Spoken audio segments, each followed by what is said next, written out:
Hi friends, welcome back to our channel. ఈరోజు మనం ఉపమాక వెంకటేశ్వర స్వామి ఆలయం గురించి అయితే తెలుసుకుందాం.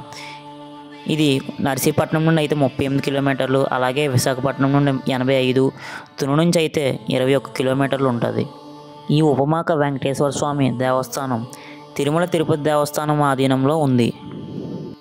ఇక్కడి స్థల పురాణం ప్రకారం శ్రీహరి కలియుగంలో భక్తులకు 4 చోట్ల శ్రీ వెంకటేశ్వర స్వామిగా దర్శనం ఇస్తానని కశ్యప మహర్షికి వరం ఇచ్చారట.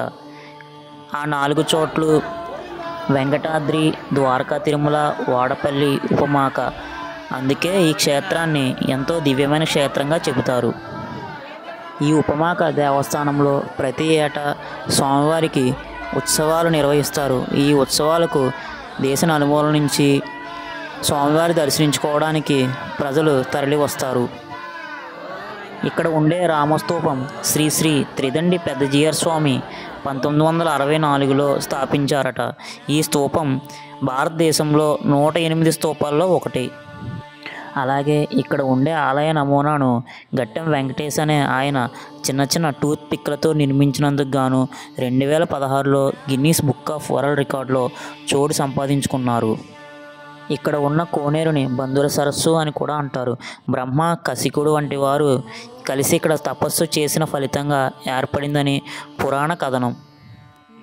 ద్వాపర యుగంలో గరుత్మంతుడు శ్రీకృష్ణుడిని తన వీపు మీదుగా ఎల్లప్పుడూ ఉండే విధంగా వరాన్ని ప్రసాదించమని కోరుకుంటాడు. శ్రీకృష్ణుడు కలియుగంలో దక్షిణ సముద్ర తీరంలో గరుడ పర్వతం రూపంలో ఉండగా వేటకు వచ్చి ఇక్కడ స్థిరపడతాను అని అభయం ఇచ్చినట్టు స్థల పురాణం. అందుకే ఇక్కడ స్వామివారు గుర్రంపై కూర్చుని ఆయుధాలతో ఉత్తర దిక్కుకు చూస్తున్నట్టు ఉంటుంది. ఆలయాన్ని కూడా అదే ఉత్తర దిక్కుగా నిర్మించారు. అందుకే ఏడాది మొత్తం ఉత్తర ద్వార దర్శనం లభిస్తుంది. నేనైతే ఈ ఉపమాకలో జరిగే స్వామివారి ఉత్సవాలకు మొదటిసారి వచ్చాను. ఈ తీర్థంలో చిన్నపిల్లలకు అలాగే పెద్దలకు కావాల్సిన రకరకాల వస్తువులు, బొమ్మలు, చెప్పులు, చాలా రకాల వస్తువులు కూడా ఇక్కడ అమ్ముతారు. ఈ తీర్థం 15 రోజుల పాటు రాత్రి అలాగే పగలు కూడా ఉంటుంది.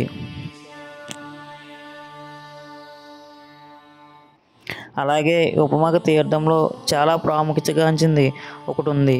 అదేంటంటే మనం ఇంట్లో వాడుకునే మసాలా సామాన్లు. అవును, ఇక్కడ ఈ తీర్థంలో చాలా రకాలైనటి మసాలా సామాన్లు, అలాగే మన ఇంట్లో వాడుకునే అన్ని రకాల మసాలా దినుసులు కూడా అమ్ముతారు.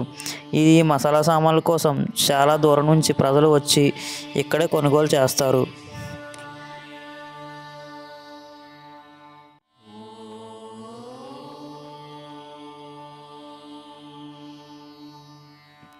మాకైతే వెంకటేశ్వర స్వామి దర్శనం చాలా బాగా జరిగింది.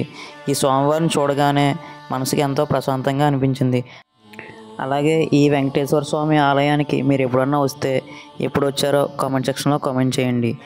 ఇలాంటి మరిన్ని ఇన్ఫర్మేషన్ కోసం మన ఛానల్ని సబ్స్క్రైబ్ చేసుకుని పక్కనే ఉన్న బెల్ ఐకాన్ని ఆన్లో ఉంచుకోండి. Thank you for the watching.